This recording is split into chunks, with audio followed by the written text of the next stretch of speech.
My name is Mr. Bhatty, Mabrur Ahmed Bhatty. I have been with Transform for over 15 years and before that on and off as well. So you can say about 18 to 20 years of being associated with Transform. And I am a pure cosmetic surgeon and I used to do all level of cosmetic surgery. But I'm gradually now reducing myself to reduced number of procedures which I can carry on over a period of time. Facelifts are different types of facelift which are, you see that in the textbook, not many. Most of the facelifts which you see today are offshoots of the main facelifts that have been described traditionally. And a lot of them are only seen in social media as well, and don't see that in textbooks, or certainly not in textbooks. So they vary from where you just go under the skin and you pull it and stitch it back, taking care of the folds on the face.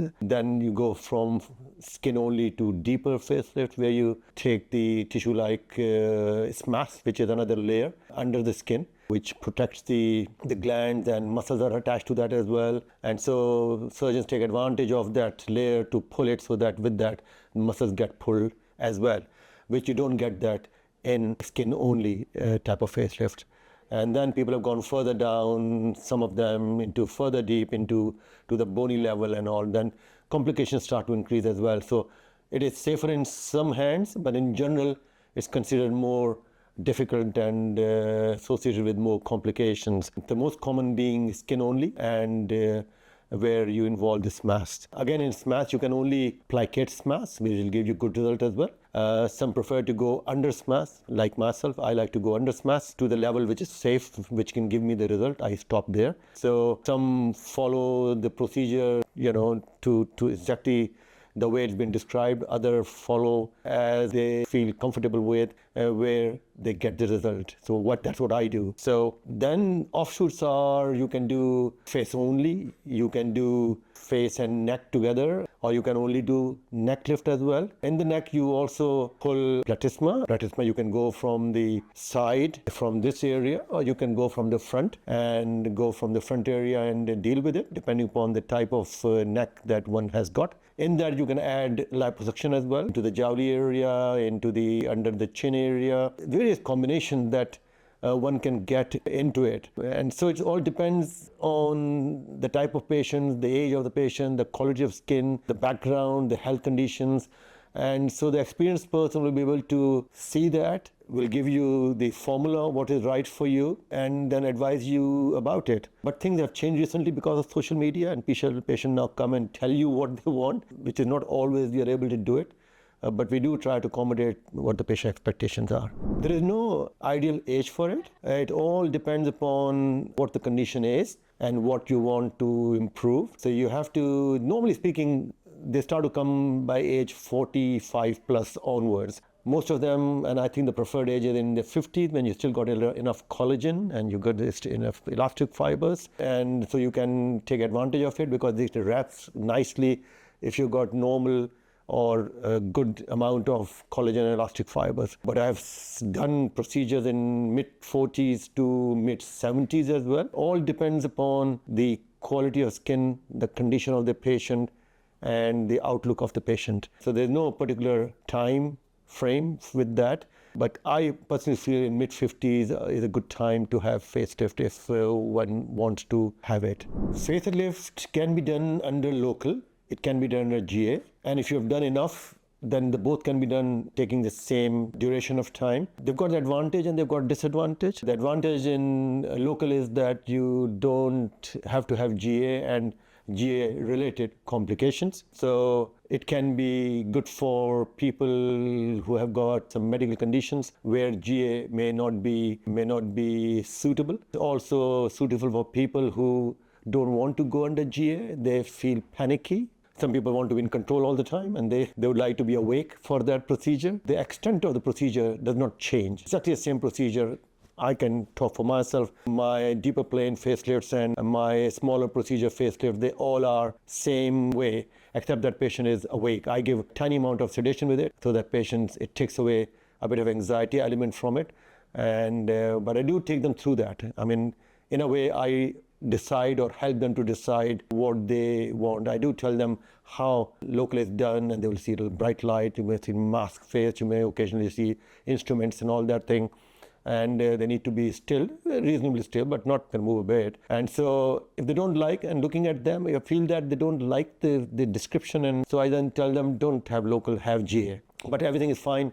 They're used to Botox fillers like many people are. Then I tell them this is the same sort of pain for local anesthetic as well. All you get is just a pulling and pushing really. And often patients go to sleep as well, depending upon how sensitive to their sedation, and it's only mild diazepam or temazepam type of thing, domicum type of thing. So it's not heavily sedated patient at all. They still talk to you. With GA, the advantage is that you don't have to give local, and you can start straight away, and you don't have to wait. Sometimes people stop you because there's a bit of possibility of a bit of tinge of pain, and say, oh, I can feel that, so you have to stop and give more local type of thing. So theoretically, but then you take longer time giving anesthesia, putting the tube in and adjusting the patient. So for me now, I have been doing local for good 12, 14 years now. So for me, I get almost half the patient come under local slight sedation and half the people want GA. And I have got input in what they should have, which I feel is suitable, because mostly they have read in the books and they don't understand the logistics and all these things basically. So yeah, it can easily be done under local and can be done under GA anyway. Recovery varies from person to person. I can tell you about mine. Irrespective whether they have it under local or GA, they tend to stay overnight unless they live very locally. Otherwise, I put the drains in, and so I like to take the drain out and take the bandage off the next morning. So I want to keep an eye on them overnight. They're going to be swelling and bruising initially. That lasts good 3 weeks, 2 to 3 weeks. Swelling stays slightly longer than bruising. Bruising starts to go away unless patients have been on medication with blood thinners and vitamins, and that takes a bit longer time as well. But otherwise, and the swelling can take up to a couple of months. But the main swelling, by the end of 1 month, swelling and bruising is gone. But it can vary from 2.5 to 3 weeks to 6 weeks and longer. Work-wise, depending upon your work, if you have to face people, then one has to be careful. Having said that, you can apply deep makeup soon after surgery to cover your bruising, but that will not take away the swelling. So it really depends how much bothers you and what type of work you have. But I think one can start to face people in about a couple of weeks' time. But if you want people not to know completely, then I would wait for 3 to 4 weeks. There's drain which comes out, as I said, the next day, and then the sutures come out, some in 1 week and some in 2 weeks' time. So one need to be aware of that. Also depend upon your hairstyle, because that covers your area that's being dealt with. Typically cut goes from sideburns to the front of the ear to the back of the ear and goes into the hairline. So hairline in the crease, in the groove here. So that's how things are. It's very from person to person. That's why important to see the patients in person, so that you can see the skin, you can see the temperament, you can see the quality of skin and age of the patient, and the type of work that they do and the responsibility that they have got. And so therefore it's important that see them personally and give that advice in detail. So it's just important, very important, to see the patient face to face. Well, that's exactly what it is that you just mentioned, that people used to say 10 years across the board, when we were students. And I think now people become more careful, because now they realize the outcome also depends upon what their lifestyle being, what the ethnicity is being, what's the age, what medical condition they've got, what medications they're on. And so you can't really tell them much. If they are youngish, in their 40s and 50s, then you should expect over 5 years, up to 10 years, but not always. Again, depend upon the work. Those who are in the industry, beauty industry, into acting, and so they see them on the camera more frequently, and they're more aware of these things. So I think that statement that 10 years or 5 years across the board doesn't hold good really, because it all depends upon the patient's personality, their work, and the skin condition like. That's why I tell them. I said there's no guarantee, but with this skin, I think you should be all right for 5 to 7 years or 7 to 10 years. Or in certain condition, I will tell them, I don't know, you may come back in a year and it may not last you that long. So you have to tell the patient in advance. Try not to build too much hopes with these things, because you cannot control post-operative outcome of the face all the time, unlike some others. And it applies to the breast as well, if the mummy's breast and the kids and all that, then it may not hold the implant that long. And some have implanted, don't come back for 15 years, and others will come back in 2 years. And yet the same procedure has been done. So these are the things that they are more of questions, easy to ask basically, but to give answer is not that straightforward. And all depends on what the patient been like and what is the condition. If there's sun worshipper and smoker for a long period of time, the chances are they will come back quickly. If they've got fine wrinkles, then those fine wrinkles, or the patient who has lost weight recently and their face has got very fine wrinkles, and there's same as in the neck area. You may find initially they're looking good, and with the swelling they look even better, but when it start to go back, you find that some wrinkles may come back. So you have to prepare them for all these things, that be prepared that you may see it. Crepey neck is always a problem there, because it may look very nice with pulling initially and without swelling. So it looks very nice first 2 months, 3 months, and when things start to go down, then crepiness to some extent will start to come back, and you have to warn them. And if the patient says, no, I don't want any crepiness, I don't even do that, because I know that will be a problem. So it's only those people who say, look, I want to look more youthful and better than what it is. And so those are my patients. I'm not a celebrity facelift person who give, tailor-made facelifts. My facelift idea is to improve that for that age. If you are 55, they should look good for 55, better than from 55. Idea is not to convert that into 35. My job is to bring this back to as much normality as possible. Now, how you interpret that is entirely up to you. So you may interpret this as, you look 20 years younger, or they may say, you are looking fantastic, you're looking nice, youthful and all. Everyone sees it differently, really. But those who want to say, I want to look 20 years younger, I don't even do the operation to those people, because I don't even know what they see in a 20-year-old, which they may not be able to, which they want to see it afterwards to them, because they don't know the answer as well. Facelift consultations are very detailed and you have to be comfortable with yourself, that you have spoken to the patient and you have given all the information. And if you feel that patient is still not on the same page, I call them back often, or I don't do it. And so therefore, my problems, long-term problem with the patient are not that much, because my selection generally more stringent, and I just want easy life for me afterwards as well. And also it's an expensive surgery. We don't want patient to be unhappy after surgery, because often you are not able to make too much difference afterward as well, because there are not too many ways of dealing with it. Yes, you can add to other things like a carbon dioxide laser and other things to improve things, but it doesn't go well unless the patient has been seen, explained, and you've written it and got their permission and signature to do that particular procedure. The scars can vary from the procedure to procedure. Generally, in my facelifts, whether it's superficial or deep, the scar is the same for the both, which will be from the sideburns to the front of the ear, in the groove, and again in the hairline.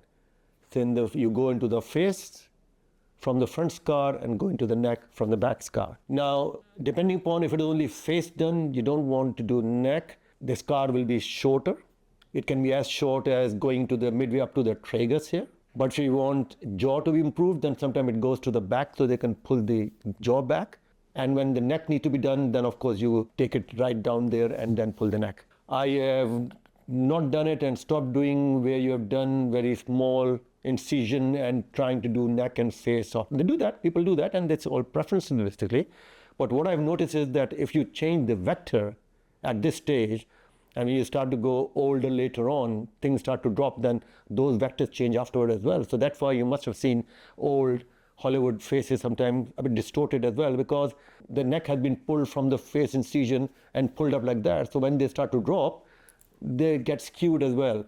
So I've always been taught like that, and I have maintained that the face has got vector going like this roughly, and neck has got the vector going like that roughly. All right, so I try to keep that. You can go straighter and sideways depending upon how the attachments are, how deep the plane is. So all these things can vary. So some people call it mini facelift or not. It's all names given to the extent of the surgery, really. Some use it, some don't use it. It's been popularized by a certain group of people on social media. But the bottom line is you need to see the patient and tell them what is right for the patient according to their expectations. Facelift is a complex procedure. There are a lot of things which can go wrong in the face area, unlike tummy, for example, or a breast, in terms of damage to the surrounding structure. Face has got thin skin, obviously. You've got superficial nerves, blood vessels are there, but more in the neck area as well. They're large, big vessels. You can actually damage them. You can cause torrential bleeding and hematomas and all those things. You got nerves which very often temporarily go off, like when you do it in the local, even in the GA, I give local anyway. It's got some epinephrine or adrenaline in it to reduce the field of my dissection. But it's important that you are careful in the right plane. So you've got skin, you've got nerves that may cause distortion of the lip and sometimes your brow. More often than not, it's a temporary thing. In my cases, you find this sipping become difficult, smile become difficult, and I tell them in advance that you will always get that. And sometimes occasionally, depending upon the local anesthetic going further up, can take frontal branch as well and can cause problem with the eyebrow as well. So you have to tell them in advance so there's no panic situation with the patient or in the ward as well, because not all nurses are experienced. Sometimes you find that they're not seen it and they feel that they have to share that with the patient, whether they should do it or not. That's a different topic, really. So you tell them in advance that these things can happen. They are more often than not temporary. In my case, by next morning, the smile is back, blinking is back, which is very rarely affected with the way I do it, and almost always, yet to have a permanent damage to the nerve, but can happen. If you are doing that sort of surgery, you should be prepared for that, and you should prepare the patient for that as well. So I tell them I've not had it yet, but it can happen in the future as well. Maybe the next surgery, who knows? So you need to be very frank with this. That again depends.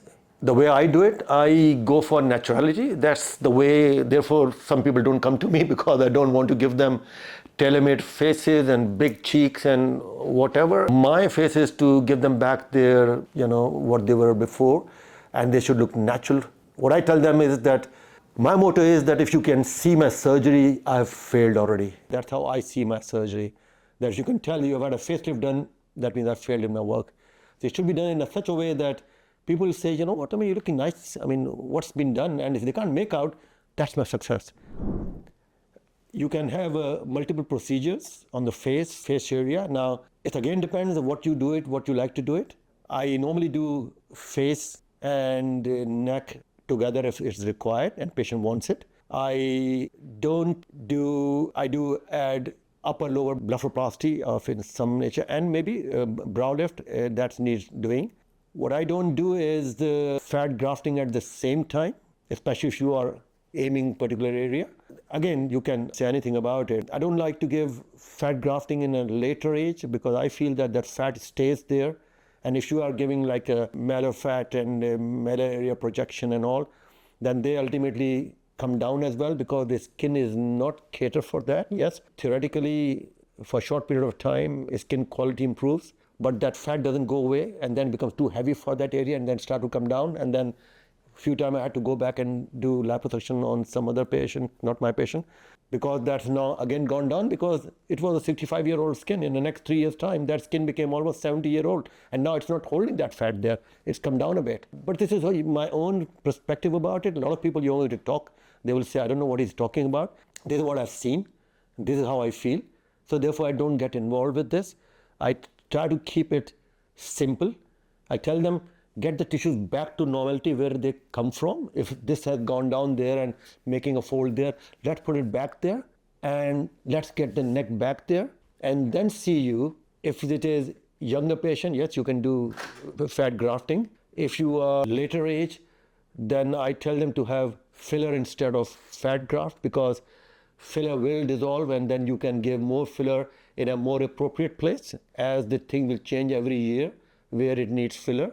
And so therefore, and once you give fat and give you prominent cheek and all, that may change, your skin may not support it. And therefore, bone is absorbing and all these things are happening. So I want to keep the treatment fluid as well. So I do facelift and eyelids or whatever, and then in a later age, and I tell them, have filler rather than fat grafting. It's very difficult these days because often good surgeons are not on social media that much. So they lose out on that because they are normally a middle age to later age, like myself. And they don't feel they need to go on that basically because the amount of work they're getting is enough anyway. But I think social media is a good place also to find out because their groups are made and they talk about the results and they share with that, and then go and talk to those people individually and find out about that surgeon, what they say, what not they say about the surgeon. Experience, certainly, if someone has only been graduated and just gone become consultant, one can be aware that these things are there. I'm not saying it's going to be a bad surgeon, but certainly it cannot be an experienced surgeon in facelift if he just become consultant and come into private practice. So these things should keep that in mind. So one need to be aware of the local and wider things. Locally, you need to see the skin condition. It can be good skin. It can be a very frail skin from previous disease, or that's how the family trait is, that they don't have a very strong skin. Underlying tissues, how strong they are.